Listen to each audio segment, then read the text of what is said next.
forward that in the end, if this is going to work, it's got to work for the victims' families, because they're the people who say what went before hasn't given us what we were looking for. Sir Desmond Swain. Sir. Thank you very much indeed, Mr. Speaker. We are committed to implementing the Windsor Framework in good faith, in partnership with the EU, and taking all steps necessary to protect the UK internal market. We are also looking to negotiate an SBS veterinary agreement with the EU, which could help. Commit to all the provisions of the Safeguarding the Union agreement. I already set out my answer to that in response to his honourable friend who speaks from the front bench. We are taking those commitments forward. But I would also point out to the honourable gentleman that it is by working in partnership with the European Union we can make progress, and what was achieved recently on dental amalgam is a really, really good example of precisely that. Dr Neil Hudson. Number 7, Mr. Speaker. I understand how important and urgent this issue is, and I'd like to thank the honourable member for his contribution to the Veterinary Medicines Working Group, the work of which we have committed to continue. There's a grace period arrangement for veterinary medicines that remains in place until the end of 2025 and provides for the continuity of supply to Northern Ireland. The Government will continue to progress the work on this issue as quickly as possible. Thank you, Mr. Speaker. I thank the Minister for her answer. The Windsor Framework secured by the previous government extended that grace period to veterinary medicines in Northern Ireland till the end of December 2025. This includes vaccines and anaesthetics, so it's vital for biosecurity and both animal and public health that access continues. Can the Minister assure the House that the Government will strain every sinew to secure permanent access to veterinary medicines in Northern Ireland? And will they continue with the Cabinet Office Veterinary Medicines Working Group on which I sat that was working so hard to find a solution? I thank the honourable member, and I can confirm again that Veterinary Medicines Working Group will continue. We recognise its importance, and we will continue to work at pace on the long-term solution, because that continuity of supply and knowing that well in advance of December next year is very important. The then spokesperson Wendy Chamberlain. Mr. Speaker, may I welcome the Secretary of State and his team to their place. May I also associate myself with the remarks of the Honourable Member for Belfast South and Mid Down. I can only hope the success of the hurling being shown at the weekend means that the BBC will consider the Shinty Hurling International that takes place every year. I welcome attempts by the new government to continue to rebuild trust with Northern Ireland political parties and also to improve relations with the European Union. It offers that opportunity to reduce frictions in trade between Great Britain and Northern Ireland. So, Mr. Speaker, can the Secretary of State set out what he is doing with ministerial colleagues and other departments to open the doors to securing a veterinary agreement with the EU, which will further reduce those barriers to trade? The Government is committed to working at pace on a long-term solution, including a veterinary agreement. This may change the relationship with the EU and build more trust, and so a bespoke agreement may be needed, but we are working at pace to secure this. Dr Alison Gordon. Question number 8, Mr. Speaker. Thank you very much indeed. With permission, Mr. Speaker, I will answer questions 8 and 14 together. A fortnight ago, the Minister and I met the Taoiseach Michael Martin in Hillsborough, where we discussed strengthening relations between our two governments, given the importance of our relationship with Ireland. The Prime Minister and the Taoiseach also held a bilateral meeting ahead of the European political community last week. Dr Alison Gordon. Thank you, Mr. Speaker, and may I also thank Secretary of State for his answer.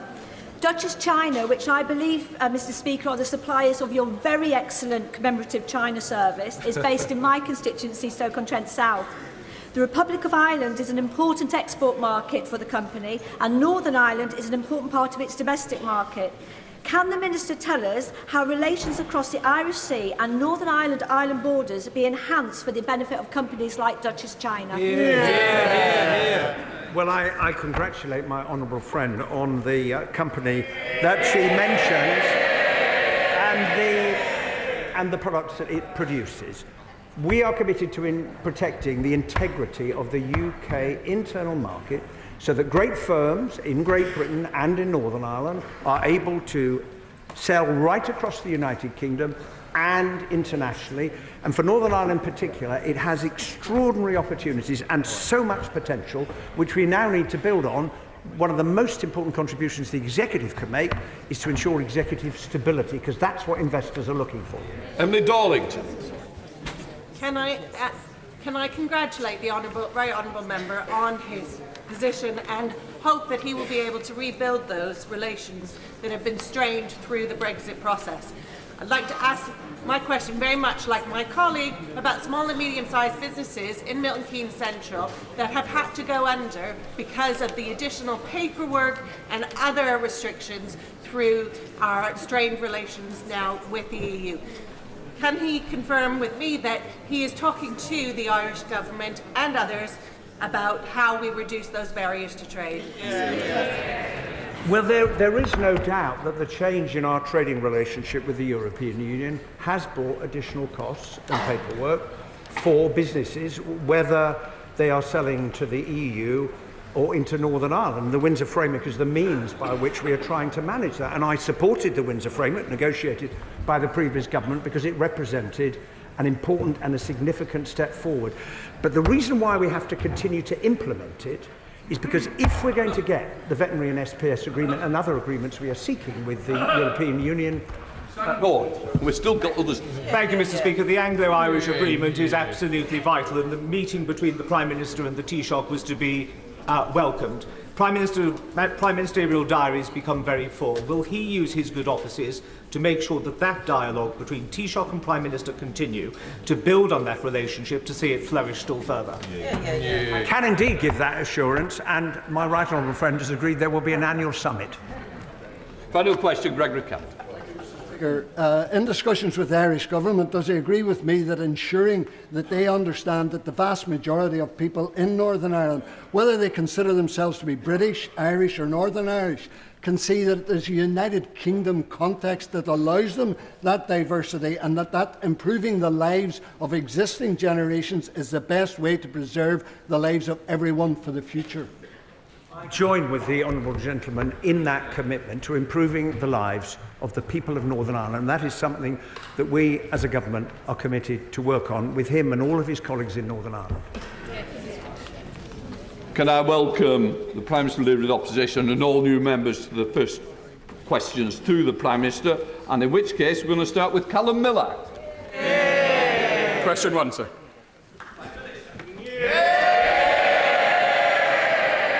Thank you, Mr. Speaker. And I know the whole House will be shocked by the news that a soldier has been attacked in Kent. Our thoughts are with him, his family and our armed forces who serve to keep us safe. We wish him a swift recovery. Mr. Speaker, the whole House will also want to join me in wishing Team GB good luck as they travel to Paris for the Olympic Games. And Mr. Speaker, this morning I had meetings with ministerial colleagues and others discussing how this government will bring about the change the country has decisively voted for. In addition to my duties in this House, I shall have further such meetings today. I begin by welcoming the Prime Minister to his first questions as Prime Minister. I also associate myself with his remarks about the soldier in Kent and, of course, my wishes to the British Olympians.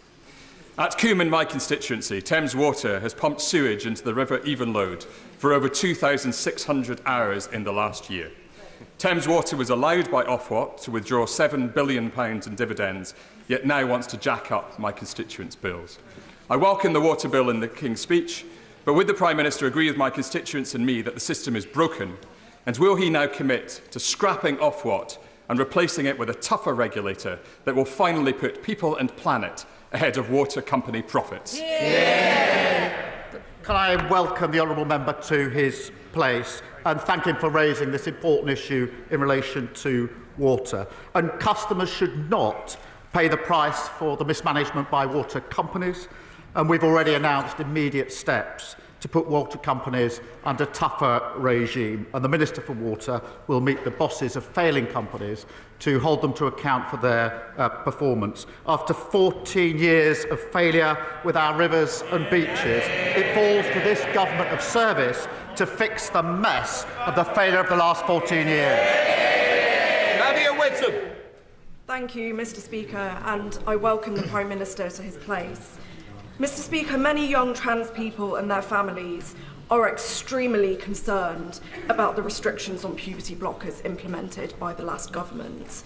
One of my constituents, a parent of a trans child, told me, "I'm so worried about my child. I'm terrified for what this means for them and where Britain is going on these issues." Will the Prime Minister meet with young trans people, their families and organisations supporting them, so that he can hear why they feel so strongly that these restrictions must be reversed? Can I welcome the honourable friend back to her place? Our guiding principles must be the well-being of children. And this is a serious government, and we will approach that question with care, not inflammatory dividing lines. The CAS review was clear that there's not enough evidence on the long-term impact of puberty blockers to know if they're safe. And the Health Secretary will consult with organisations supporting young people and families. And I will ensure that there is a meeting with her and the relevant minister as soon as that can be arranged. Now come to the Leader of the Opposition, Rishi Sunak. Thank you, Mr. Speaker. Can I join with the Prime Minister in expressing my shock at the attack on a British soldier? Our thoughts are with him and his family as we wish him a speedy recovery. And I also join with the Prime Minister in his warm words about our Olympic athletes. I've no doubt that after years of training, focus and dedication, they'll bring back many gold medals. Although, to be honest, I'm probably not the first person they want to hear advice from on how to win. But I'm glad in our exchanges. I'm glad, Mr. Speaker.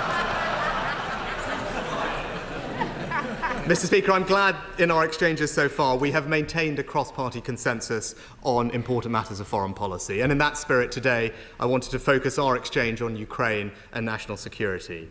The UK has consistently been the first country to provide new capabilities to Ukraine, such as the long-range weapons that have been used so effectively in the Black Sea. Now, those decisions aren't easy, and I was grateful to the Prime Minister for his support as I made those decisions in government. And in opposition, I offer that same support to him. So can I ask that he continues to be responsive to Ukraine's new requests so that they don't just stand still, but can decisively win out against Russian aggression? Can I thank the Leader of the Opposition for not only raising the question of Ukraine, but doing it in a way which can maintain the unity across this House, which has been so important to the Ukrainian people. And I can assure him that we are, of course, talking to Ukraine about how they deal with the Russian aggression that they are facing, have been facing for many, many months. And I will continue to try to do that in the way that he did, which is to reach out across the House to share such information as we can to maintain the unity that is so important. I thank him for that response. Now, I also found that one of the UK's key roles as Ukraine's closest ally is to encourage other countries to follow our lead in providing new military capabilities. And in that vein, when he saw Chancellor Scholz recently, I'm sure he thanked him for the considerable air defence that the Germans are providing the Ukrainians. But did he also raise with him the issue of the Germans perhaps providing long-range missiles, just as the UK, America and France have now done? I had the opportunity in Washington at the NATO Council to talk to our German counterparts. There was a strong theme there on Ukraine, discussed with all of our allies, and part of my message was to urge all of our allies to provide further support where they can to the Ukrainian people, and that was well received, and there was unity coming out of the NATO Council. That's what we must all do. I'm glad to hear the Prime Minister raise at the NATO summit as well, because I very much welcome the message that came out loud and clear from that summit, and indeed the Prime Minister's words from the dispatch box on Monday about Ukraine's irreversible path to NATO membership. And so does he agree with me that fatuous Russian claims on Ukrainian territory must not act as a block to Ukraine joining the NATO defensive alliance? I wholeheartedly agree, and it is for NATO allies to decide who is a member of NATO. formed 75 years ago, proud and probably the most successful alliance that's ever been formed, and that's why it was really important at the summit that we were able to say there is now this irreversible path to membership. That's a step forward from a year ago, and President Zelensky was very pleased that we've been able to make that successful transition. The opposition.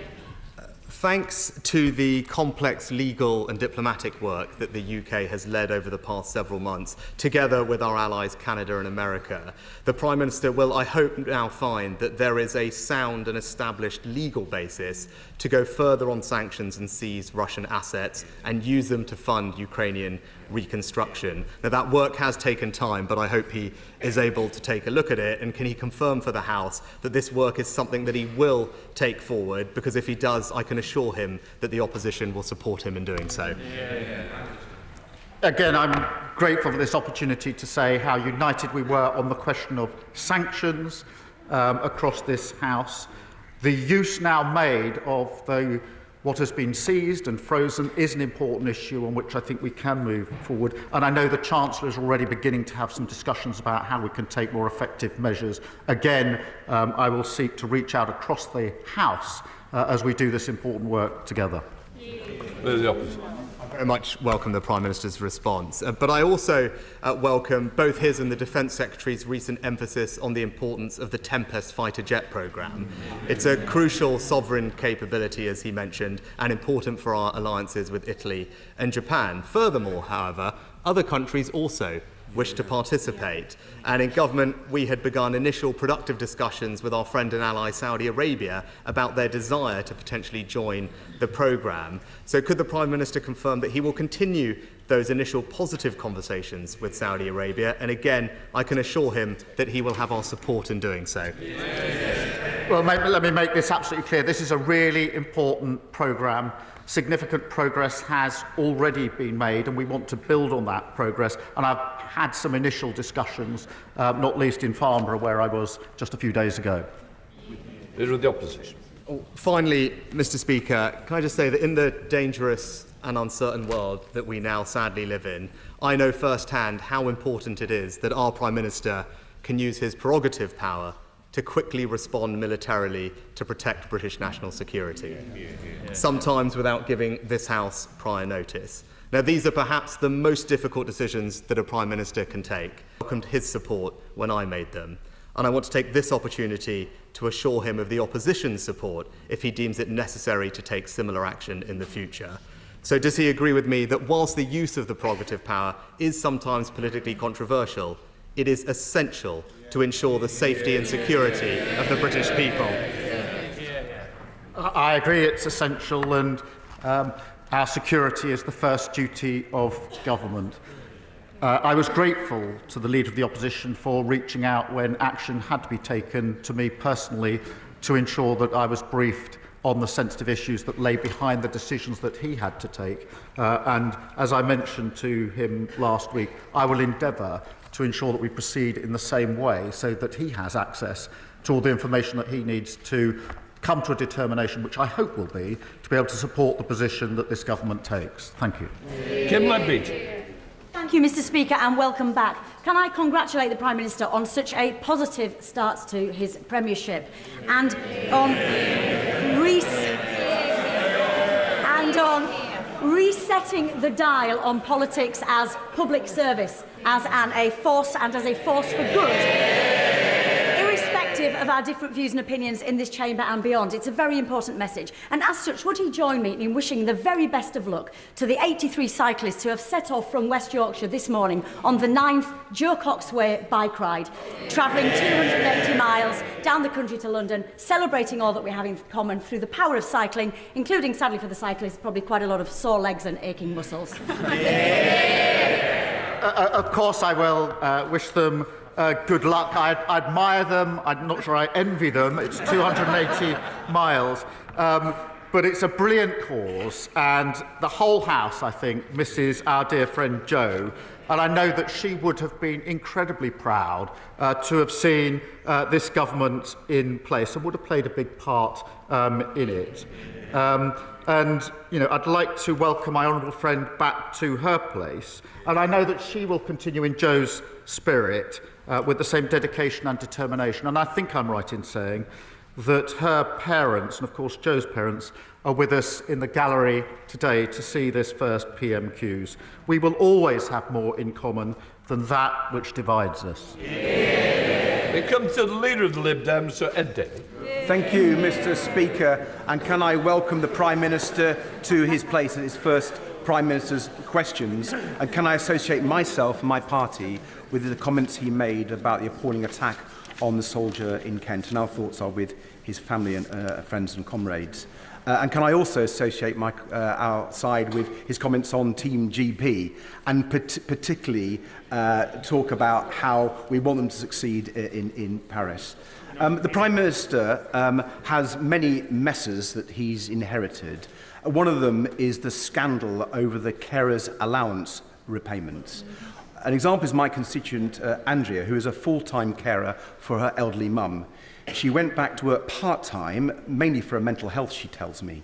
She was earning less than £7,000 a year and has been hit by a bill from the DWP for £4,600. But Andrea is just one of tens of thousands of carers facing these repayments, punished for working and earning just a few more pounds than the earnings limit. So will the Prime Minister agree to meet with me and other family carers to try to resolve this matter? Yeah.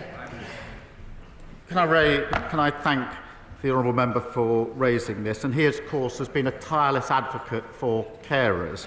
And I don't think any of us could be other than moved when we saw the video of him and his son that was put out during the election campaign. He talks about Team GB. I'm glad he's in a suit today because we're more used to seeing him in a wetsuit. But in relation to this issue, look, we have a more severe crisis than we thought as we go through the books of the last 14 years. We must review the challenges. I know they don't like it. They don't like it. There was a reason the electorate rejected them so profoundly. So we'll review the challenges that we face. We do want to work with the sector and where we can across the House to create a national care service covering all these aspects. And we'll start with carers and those that work in the care sector with a fair pay agreement. But I'm very happy to work across the House with all the people that care so passionately about this particular issue. Fred David. The Prime Minister's response. I hope he will look at this matter, though, on carers' allowance. Family carers save the taxpayer £162 billion a year. And if we get this right, many could go back into work. But there's another care crisis that's probably even bigger, and that's the crisis in social care. I'm sure, like me, he's met millions of people around the country, heard about millions of people for whom this is their biggest issue and has been for decades. After a once-in-a-century election, does he not think there's an opportunity for a once-in-a-century chance to fix social care and thus help our NHS? So can I ask him to set up a cross-party commission on social care so we can address this urgent matter? He's right, it is a crisis. I'm sorry to have to report to the House it's not the only crisis that we've inherited. There's a crisis of failure absolutely everywhere after 14 years of failure that this government of service will begin the hard yards of fixing, including on social care. We will work across the House. We do endeavour to create a national care service. That will not be easy, but we can begin the first steps, and we will share that across the House where we can. I'm a little bit. Thank you very much, Mr. Speaker. For decades, my constituent, Jack Taylor, has been continuously ignored by previous governments. He and other nuclear veterans have been denied access to their medical records and compensation. The Prime Minister has rightly said these national heroes deserve full accountability and justice. Will he therefore consider supporting a special tribunal with statutory powers into this 70-year-long scandal? Can I first express my gratitude to the service personnel who participated in the British nuclear testing programme. It is right that I think nearly 5,000 now have got the nuclear test medals in recognition of their service, and the veterans have the right to apply for no-fault compensation under the War Pensions Scheme. And I will ensure on this issue a meeting is arranged for her with the relevant minister. Stephen Flynn. Mr Speaker, may I again warmly congratulate the Prime Minister on ending Tory rule. In his campaign to do so, he was, of course,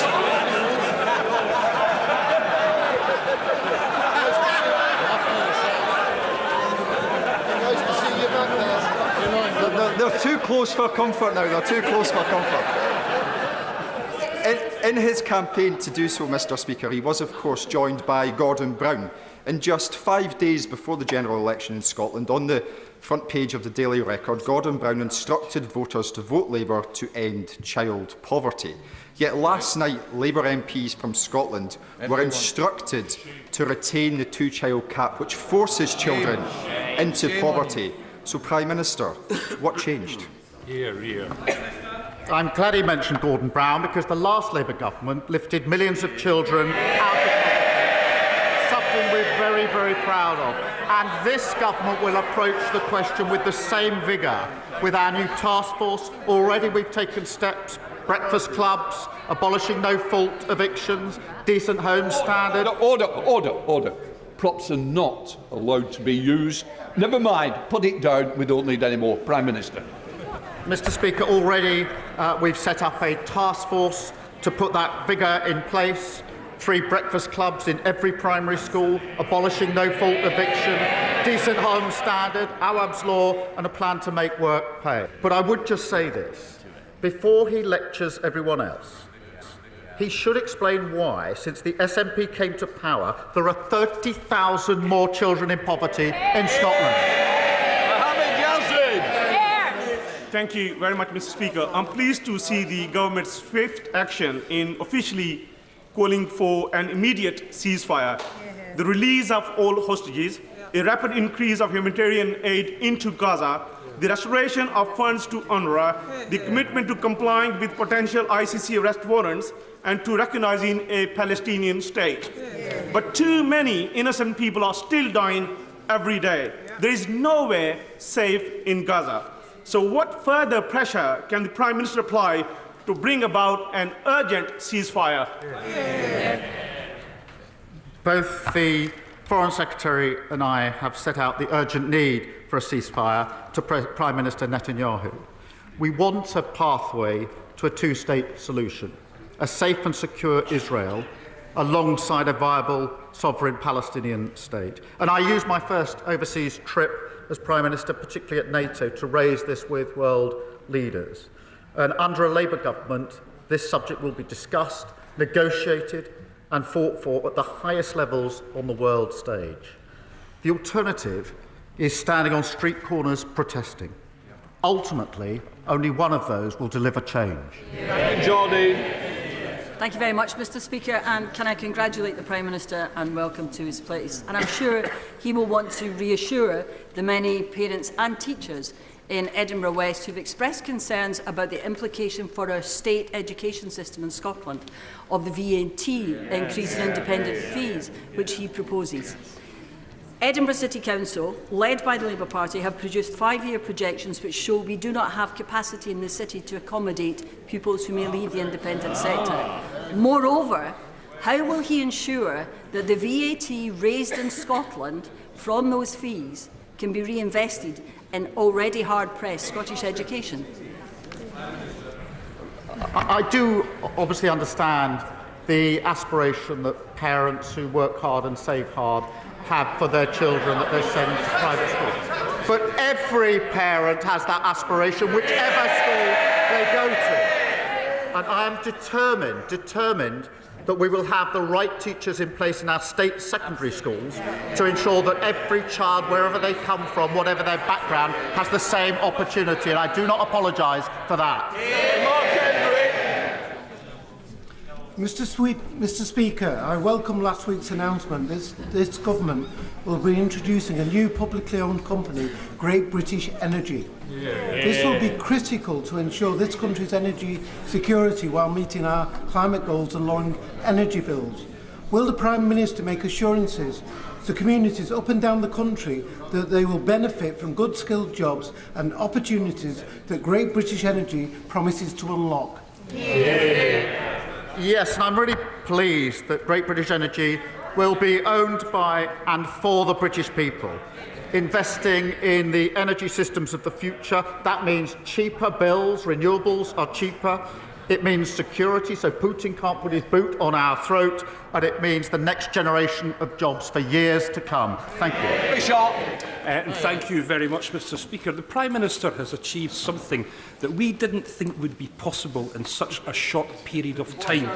In less than 3 weeks, he has had a significant rebellion and he has suspended 7 of his members of Parliament, all for standing up for child poverty. This from a Labour government. The headlines are awful for the Prime Minister this morning. Poverty campaigners are furious with the Prime Minister.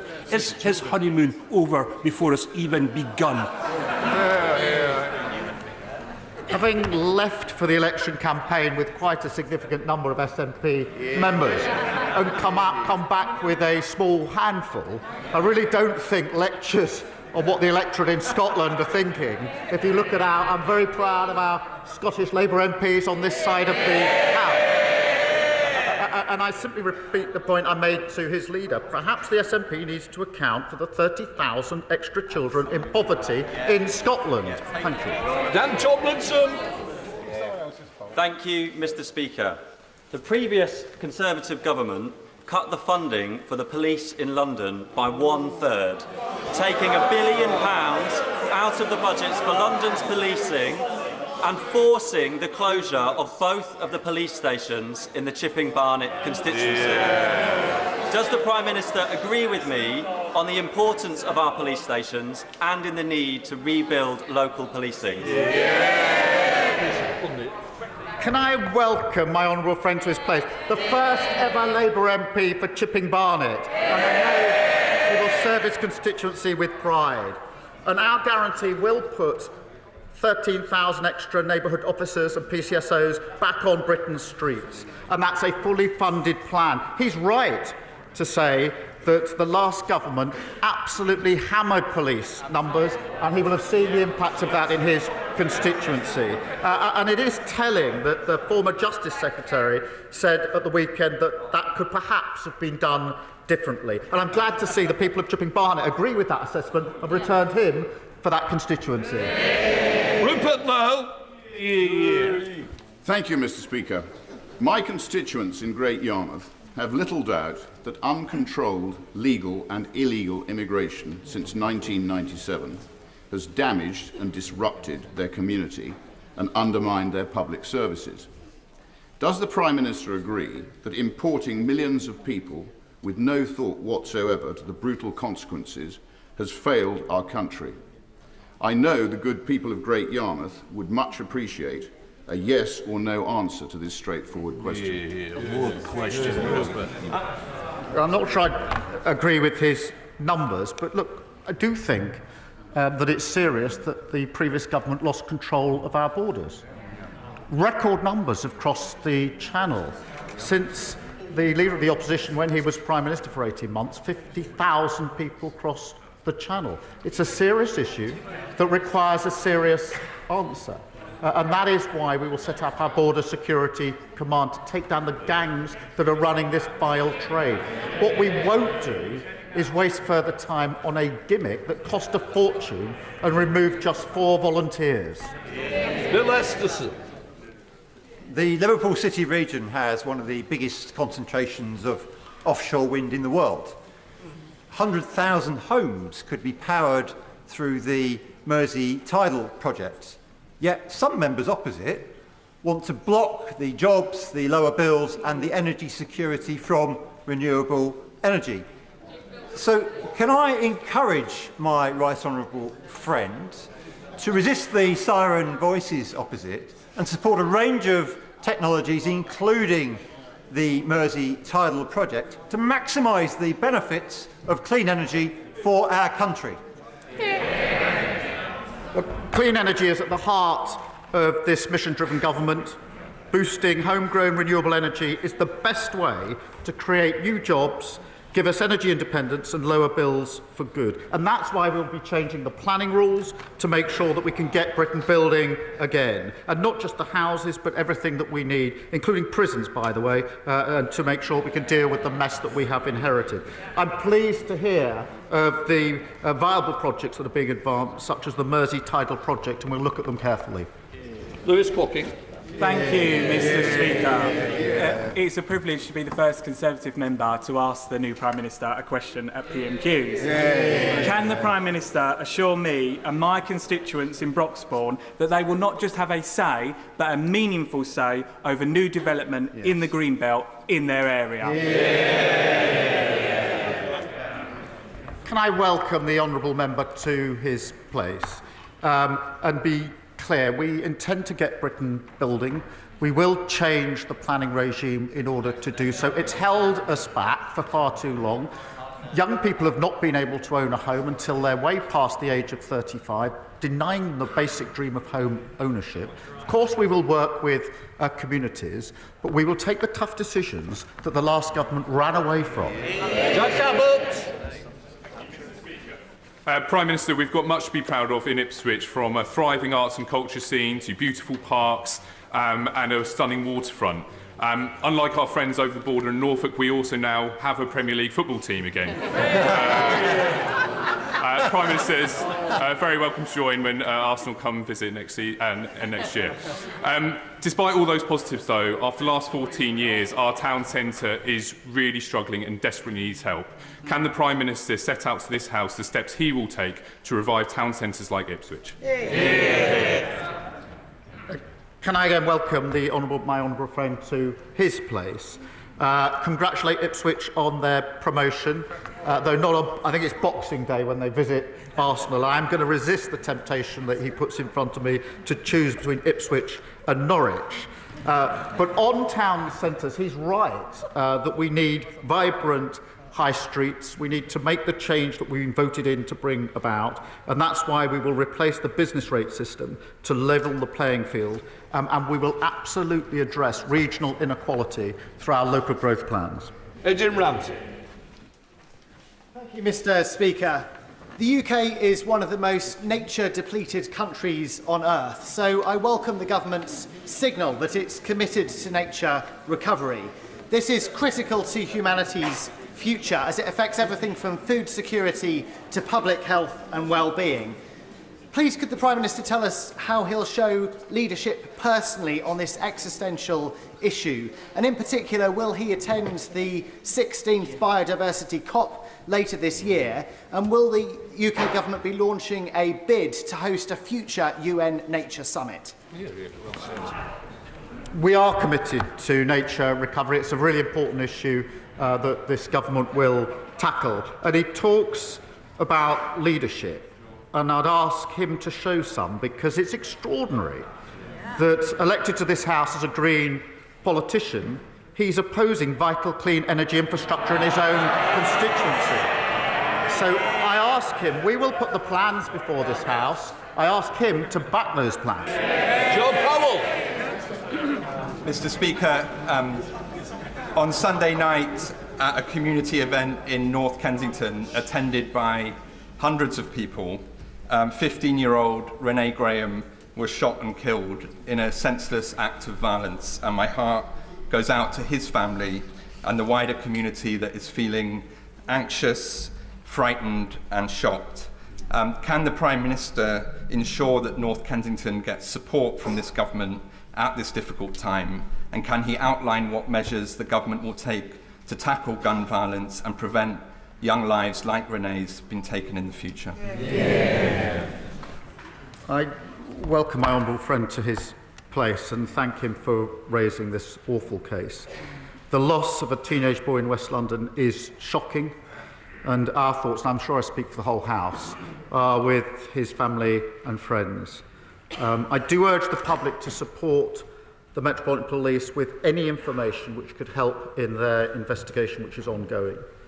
Making streets safer is one of the 5 central missions of this government, and this is a shocking reminder of just how important that mission is. And we have an ambition to drive down this sort of violence in our communities. We do not want interventions like this as we've had over the last few years, and it is shocking to hear of this particular incident.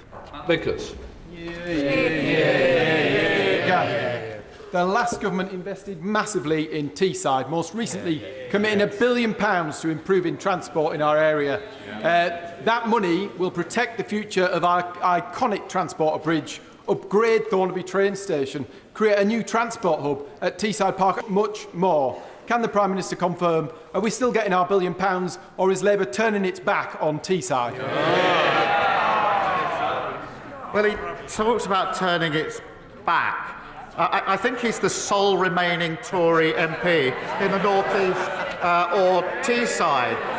I've already taken an early opportunity to make our commitment clear to the plans that we need for economic growth across the country, working with all the mayors who are in place, including those who wear a different rosette, and that's the way in which we will take this forward. Charlotte Nichols. Thank you, Mr. Speaker. In a week where the National Police Chiefs Council have declared violence against women and girls a national emergency, Sky News has today published appalling accounts of sexual harassment and violence against women paramedics. Can the Prime Minister please update the House on progress towards the mission board to finally tackle this scourge in our society?